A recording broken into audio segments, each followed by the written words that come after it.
Ele entrou para um simples almoço de negócios. Mas, em meio ao cheiro de café e pratos sendo servidos, o tempo parou.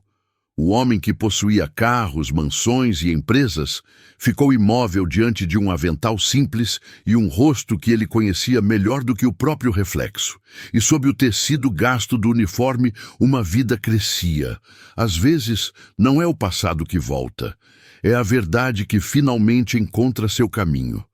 O céu daquela terça-feira estava encoberto, tingindo a cidade de um cinza preguiçoso. Ricardo Menezes atravessou a rua de mármore polido do centro financeiro e entrou em um restaurante pequeno, de fachada discreta. Não havia reservas de luxo nem garçons com luvas brancas, apenas mesas de madeira gastas e um aroma aconchegante de comida caseira. Ele não costumava frequentar lugares assim, mas seu amigo e sócio, Marcelo, insistira que aquele era o ponto perfeito para discutir a nova aquisição da empresa. Ricardo, vestindo um terno impecável e um relógio que custava mais do que o carro de muita gente, passou pela porta e sentiu o contraste imediato. As paredes eram decoradas com fotografias antigas, e o som de talheres batendo nos pratos criava uma melodia de cotidiano. Enquanto caminhava até a mesa reservada, passou os olhos pelo salão quase por hábito. Clientes almoçavam apressados, outros pareciam ter todo o tempo do mundo. Marcelo já o aguardava num canto com uma pilha de documentos. Ricardo acenou de leve, pronto para mergulhar no assunto, até que algo no fundo do restaurante prendeu seu olhar. Uma mulher, de cabelos presos de forma simples e mãos ligeiras, atravessava as mesas equilibrando uma bandeja. Não o viu, nem mesmo olhou para sua direção, mas ele a reconheceu no mesmo instante, como se o tempo não tivesse passado. Laura Duarte, sua ex-esposa. Por um segundo, o mundo pareceu encolher. O barulho ao redor ficou distante e Ricardo sentiu o peito apertar. Não era apenas vê-la ali. Era o detalhe discreto, quase escondido, que mudou tudo.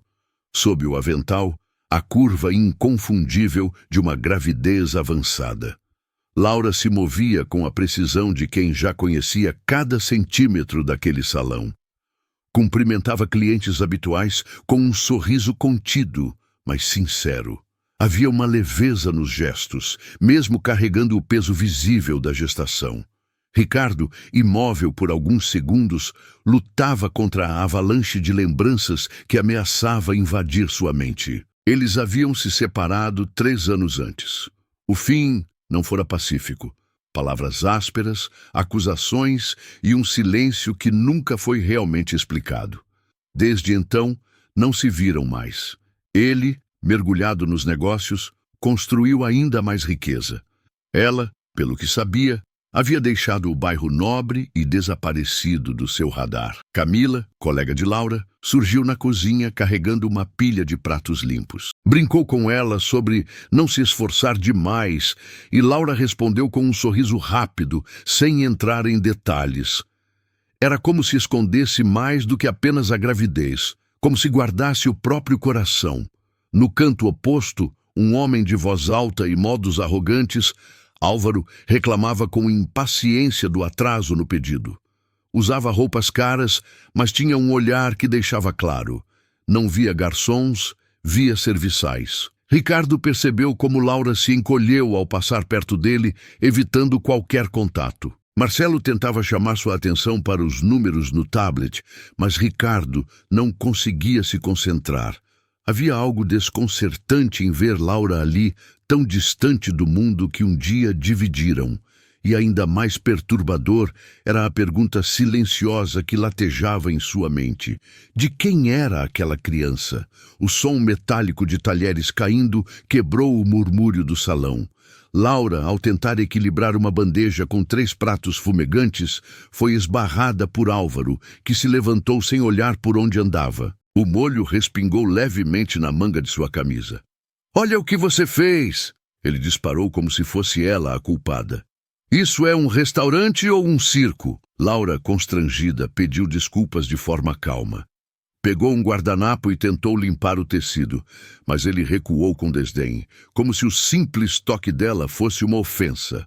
Só falta dizer que vão me cobrar caro por essa experiência, disse, enfatizando a palavra com ironia. Alguns clientes riram baixo. Camila surgiu para ajudá-la, mas Laura fez um gesto rápido, pedindo que não interferisse. Havia um brilho endurecido em seu olhar, como se aquela não fosse a primeira vez que passava por algo assim. Ainda assim, manteve a postura, recolheu os pratos, reorganizou a bandeja e continuou o serviço. Ricardo observava cada movimento.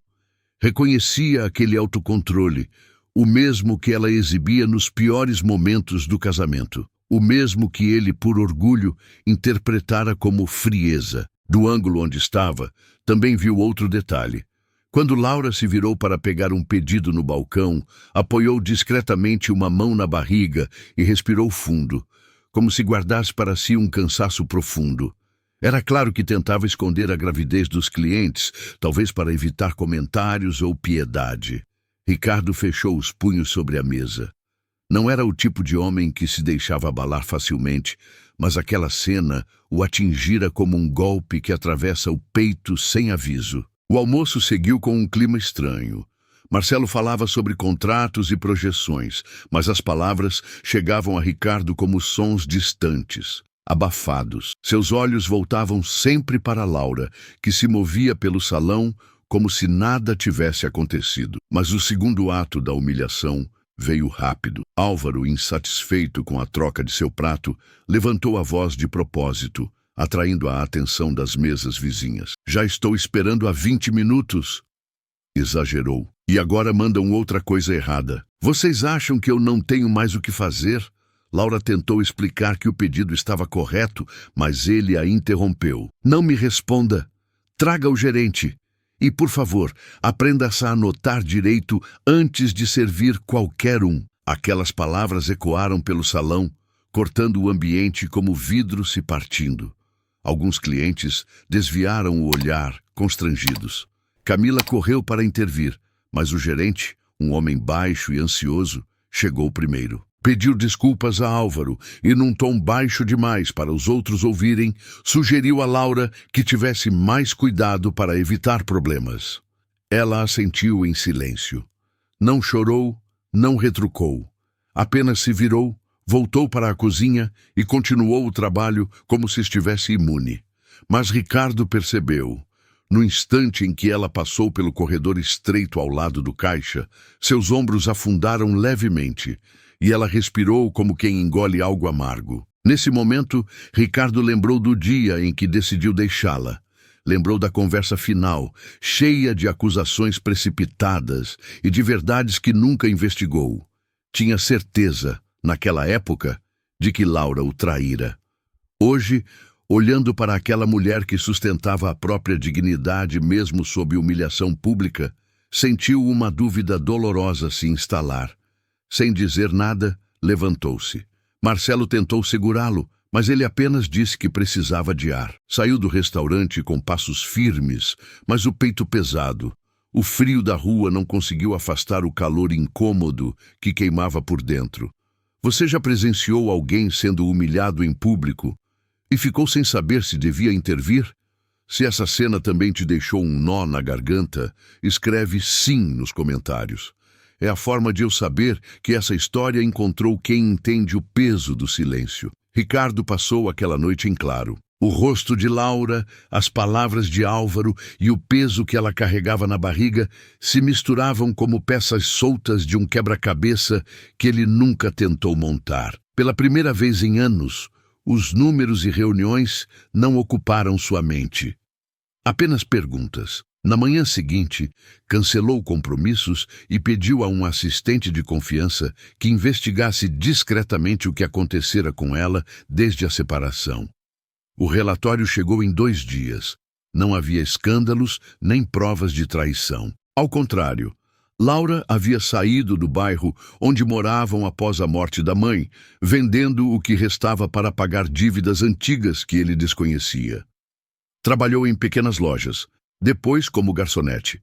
Nenhum registro de processos, nenhuma dependência de terceiros. Quanto à gravidez, era recente. O pai da criança não aparecia nos registros. O assistente comentou que os vizinhos apenas diziam que ela preferia não falar sobre isso. Ricardo sentiu um misto de alívio e vergonha. Alívio por saber que a imagem que guardava dela estava distorcida. Vergonha por perceber que nunca tentou confirmar a verdade antes de julgá-la.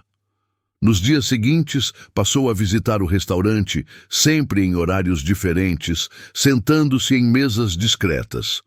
Observava de longe, sem ser notado, e via Laura trabalhando com a mesma postura calma. Cada bandeja servida parecia uma pequena batalha vencida. Foi então que decidiu agir, mas de um jeito que não a expusesse. Pagou adiantado 6 meses do aluguel do apartamento dela por meio de um intermediário sob o pretexto de um programa de auxílio local. Também acertou com um médico particular para que ela tivesse acompanhamento pré-natal completo, sem custos. Não queria que ela associasse imediatamente aquela ajuda a ele. Mais do que se redimir, Ricardo queria garantir que ela tivesse segurança para atravessar aquele momento, mesmo que isso significasse continuar sendo apenas uma presença invisível. À medida que orquestrava esses gestos silenciosos, percebeu que não buscava um reencontro para reparar sua imagem, mas para encontrar, de alguma forma, a dignidade que havia perdido ao deixá-la. No fundo, sabia que o momento chegaria. E quando chegasse, ele queria estar pronto para olhar nos olhos dela, sem desviar. Quase um mês depois, Ricardo voltou ao restaurante em um fim de tarde chuvoso. Dessa vez, não estava acompanhado de Marcelo, nem usava o terno de corte impecável. Optou por roupas simples, um casaco escuro e um guarda-chuva esquecido de propósito na porta. Sentou-se em uma mesa próxima ao balcão, onde poderia vê-la sem que a distância fosse um muro. Laura surgiu minutos depois, ainda com os cabelos presos e o avental surrado. Ao vê-lo, demorou alguns segundos para reconhecê-lo. Não houve sorriso nem frieza, apenas um olhar que misturava surpresa e cautela. "Boa tarde. Posso anotar o pedido?" perguntou, mantendo o tom profissional. "Claro", ele respondeu, com uma calma que não sentia por dentro. Pediu algo simples, só para prolongar a presença dela ali. A conversa se limitou ao necessário. Nenhuma menção ao passado, nenhuma pergunta pessoal. Mas havia pausas silenciosas que diziam mais que qualquer frase. Quando ela se afastou para levar o pedido, ele respirou fundo e retirou discretamente um envelope do bolso, colocando-o sob o guardanapo. Não era dinheiro vivo, mas sim um comprovante de quitação do aluguel até o final do ano e uma carta curta, para que não precise se preocupar com o teto enquanto se prepara para o que realmente importa. Nenhuma assinatura. Laura voltou, serviu o prato e não percebeu o envelope de imediato. Apenas quando ele já se levantava para ir embora, pegou o guardanapo e sentiu o papel. Olhou para a porta, mas Ricardo já estava na calçada, abrindo o guarda-chuva sob a chuva fina. Não houve aceno nem explicação, apenas um reencontro que terminou como começou, em silêncio. Mas dessa vez, o silêncio não tinha peso. Carregava algo que, talvez, pudesse se transformar em paz. 2 dias depois, Ricardo passava de carro pela rua do restaurante quando a viu. Laura saía do turno mais cedo, protegendo-se com um guarda-chuva pequeno demais para a chuva que caía. Carregava uma sacola de compras e, por um instante, parou para ajeitar a mão na barriga. Ele estacionou do outro lado da rua sem que ela o visse. Observou quando abriu a porta do prédio simples onde morava e desapareceu lá dentro. O impulso de atravessar a rua foi forte, mas ele conteve. Não era hora de buscar conversa, nem de ouvir explicações ou dar as suas. O que tinha para fazer já havia feito. Enquanto esperava o sinal abrir, a porta do prédio se abriu novamente. Laura apareceu na sacada do primeiro andar, segurando uma caneca quente. Não parecia estar procurando ninguém, apenas observava a chuva. Então sorriu. Um sorriso leve, curto, mas verdadeiro. Ricardo não sabia se aquele gesto tinha alguma relação com ele, mas também não precisava saber. Aquele sorriso bastava para entender que, de alguma forma, ela estava melhor. O sinal ficou verde. Ele seguiu em frente, sem olhar para trás. Porque, às vezes, o maior acerto não está em voltar ao passado, mas em garantir que daqui para frente ele seja menos injusto. Algumas histórias não se fecham com abraços ou pedidos de desculpa. Elas se encerram no momento em que entendemos o que realmente fizemos e decidimos agir para que o dano não continue. Ricardo percebeu que orgulho é uma prisão confortável, protege do constrangimento, mas impede de enxergar a verdade. Ele passou anos acreditando em uma versão conveniente, sem coragem de revisitar o que aconteceu, até que o acaso, ou destino, colocou Laura novamente no seu caminho, carregando não apenas uma nova vida, mas também a prova silenciosa de que ele se enganara. A justiça, nesse caso, não foi barulhenta. Não houve espetáculo, nem reconciliação para a plateia. Houve apenas um homem que finalmente entendeu que reparar não é sobre apagar o passado, e sim sobre garantir que o presente seja menos cruel. E talvez essa seja a forma mais rara de vingança: transformar a culpa em cuidado e depois seguir. Se essa história mexeu com você de alguma forma, deixa o seu like. É a melhor forma de eu saber que vale a pena continuar trazendo histórias assim. Escreve nos comentários de qual cidade você está assistindo. Prometo que vou ler cada um e responder com carinho. E, se acredita na força de narrativas que tocam e fazem pensar, se inscreve para não perder as próximas. Ainda temos muito para contar juntos. Não vá embora ainda. Escolha uma das duas histórias que deixei na tela e te encontro no próximo vídeo.